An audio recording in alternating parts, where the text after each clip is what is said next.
First of all, just going to address the fact that I am wearing a tank top. Yes, it's my day off. Sue me. So, the purpose of today's video is to essentially go through something that I do when I'm booking my travel.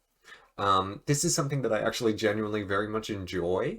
And so I thought, why not? Also, it's late, and I didn't have any other ideas for today. Well, I had another idea for today, but more on that later. You'll see. And so we're doing this the old-fashioned way.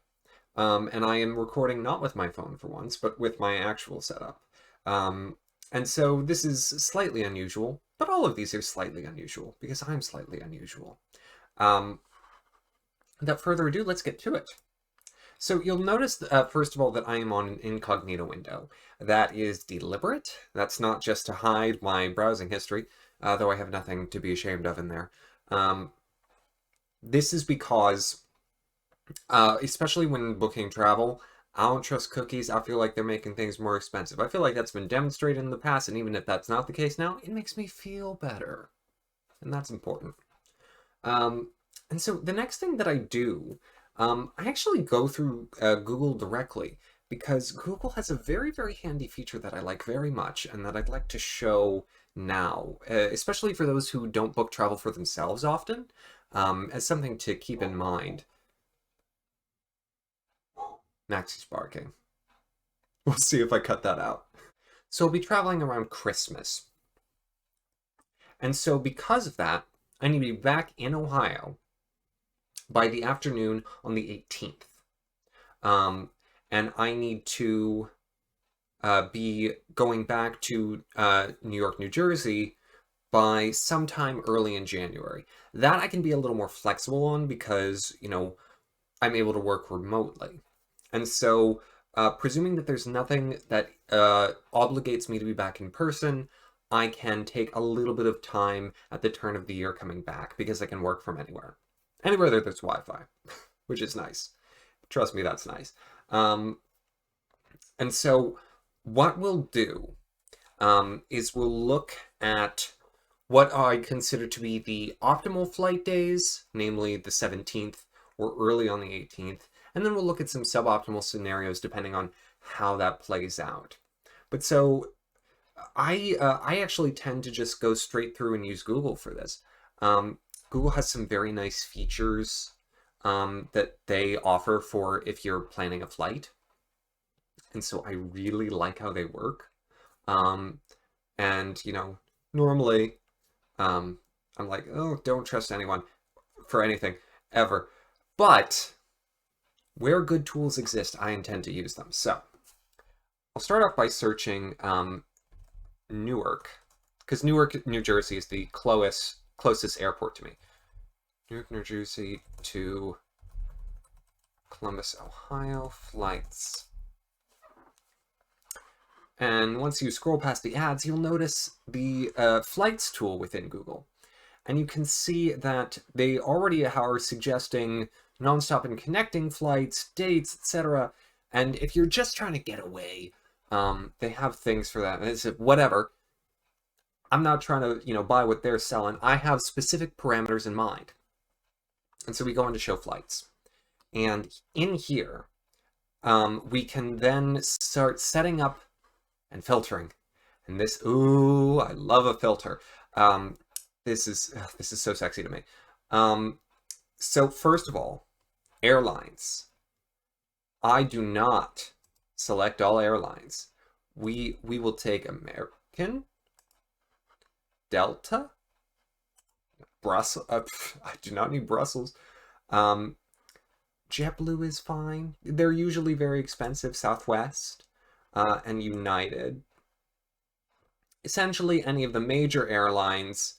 Because I don't want to fly Spirit. I don't want to fly Frontier. I don't trust them. Too cheap. And so I take those. Their competing reputations aside, those are the ones that typically will also have direct flights between the airports in which I'm interested. And so then we have that set. Stops. I like nonstop. Because if I take a one-stop flight, it's going to lay me over in Chicago, and that's going to take half of my day right there. No, thank you. I don't worry about bags. I usually will sort by price, but I don't need to filter by price. Um, and then duration, I'm not worried about. And so now the dates. So I am looking at, I can see right away the 17th is going to be a better starting date because it's got a relatively lower price than the 18th. And that's good for me. I can travel on Friday. I'm off that day. Though I may return to looking at the 16th. And then when I'm flying back, we can see that I get the best price by flying back on a Tuesday, which is true for this trip that I'm on now. It tends to be that people, don't like traveling on Tuesdays. They like getting places Monday mornings and being able to work and do that, whatever. I don't care about that. I have time off. I have flexible working situations. Tuesday's fine for me. And this is this is a long trip. Boy, howdy. But I've got things to do. And so we can see already that the flights are clocking in around 147. But we don't know the full circumstances surrounding those flights yet. But with the filters I've already set up, I know that whatever I get is going to likely be, close to something that I'll like. So I set that up. And so then I start looking at the departing flights.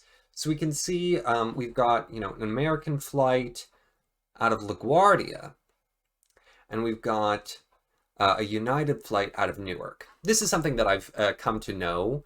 JFK, if I go to JFK, I can get a direct flight through Delta. If I go to Newark, I can get a direct flight through United. If I go to LaGuardia, I can get a direct flight through American. And just a look behind the curtain at me personally, I tend to prefer American flights over United and Delta, just because I've had the best experience with them previously, and when I was in school, LaGuardia was the airport that I would fly in and out of most. But they all have problems. They're all deeply problematic. And so, pick any. Do what you like. I'm not here to sell you on one or another. However, I am looking at those price differentials. Having flown through Newark this most recent trip, I realized that it's not quite as a convenient commute to there as I once thought. It is closest to me, which means I can take a car, which can be handy, especially if I have a lot of luggage. And for this trip, I might be thinking about that because I might have a fair amount of technology that I need to port. And all of that will be in various bags that I'll be carrying and probably taking through security, which is a whole nother thing.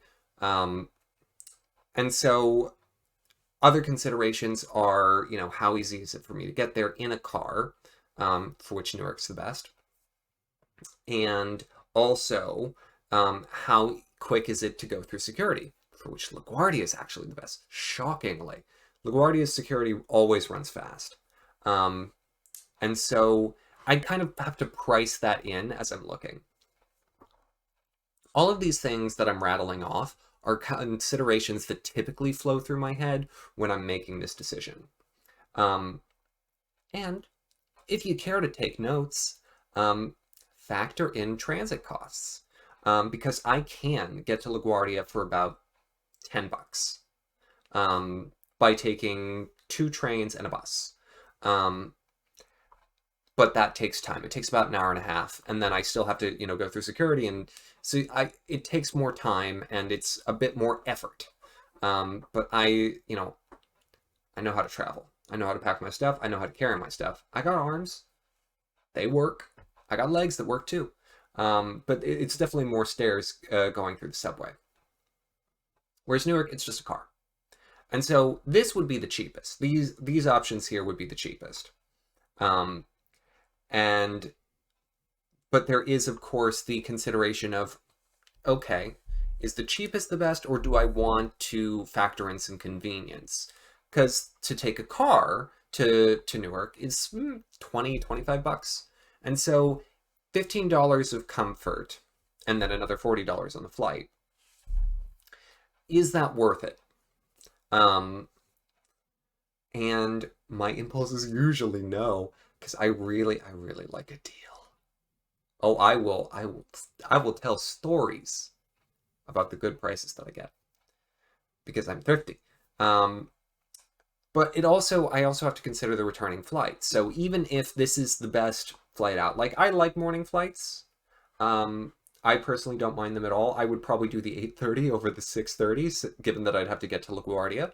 But if the returning flight's at an inopportune time, given that I have evening activities that I like to pursue, though I'm flying back on a Tuesday, so that doesn't matter so much, um, then, you know, it's possible that even on the face of things, even where it says it's the best deal, it's not.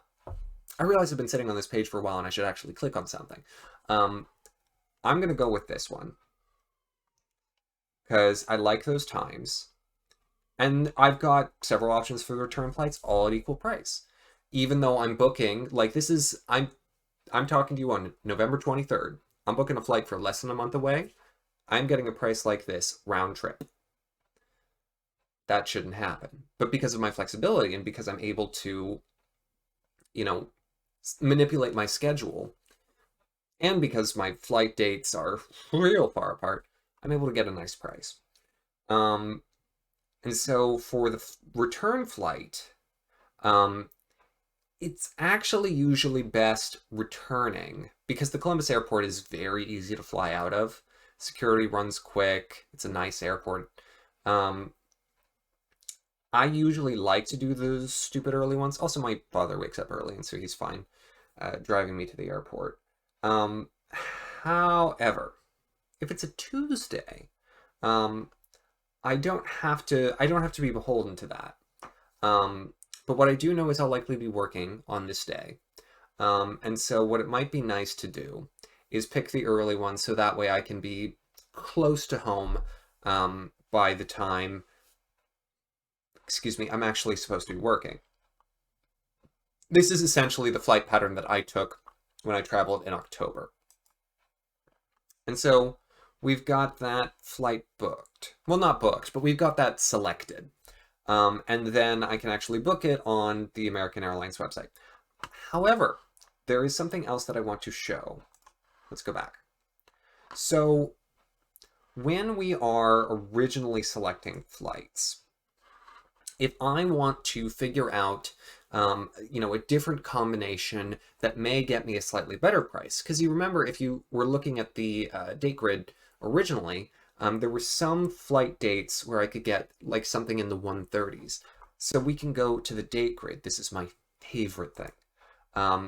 This feature essentially allows me to pick and choose flight dates where I'm able to get a better price based on a matrix. And so I can see like, oh, if I fly out on Saturday the 18th and I fly back on the 4th, I can actually get 137, despite the fact that originally the prices that were listed for Saturday the 18th were higher.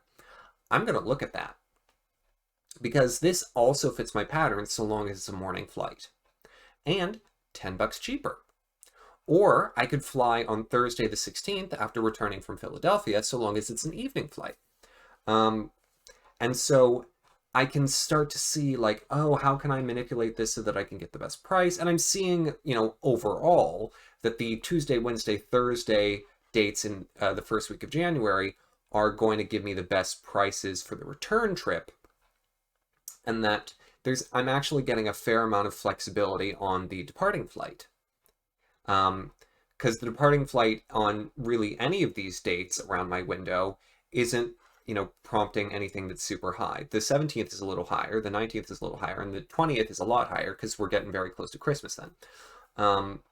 But, I can tell based on this when the sort of peak prices are playing out. And there's also the price graph, but I always ignore it because I love the matrix. I loved linear algebra in school. This just sings in my head. So I'm going to look at this. Okay. So we can see here that the departing flight is an evening flight. And that's exactly what I wanted to avoid. So it was worth a look, but not what I wanted. I'm going to very quickly look then at the 16th.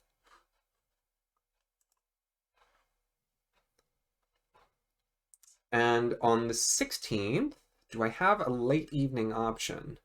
I do not. Yeah, my train back from Philadelphia on the 16th is late. So without a late evening option, like if this were an hour or two later and not flying out of LaGuardia, if it were flying out of Newark, I could probably swing it. But $10, I'm willing to spend $10 to get a better schedule for me and what I've got going on. And I'll go with the Friday the 17th to Tuesday, January 4th flight pattern. It's not the most cost effective, but $10 to get to see family and to get to keep all of my normal engagements, well worth it. Well worth it. And so replicating what I decided earlier, the 8:30 to 10:30, and then returning on the 6 to 7:55, which again is a flight that I am well comfortable with. I've got my selected flights, and I can again go forward with booking it on the actual airline's website. So these are the sorts of things that run through my head when I'm doing travel. I love this stuff very much. I love booking travel.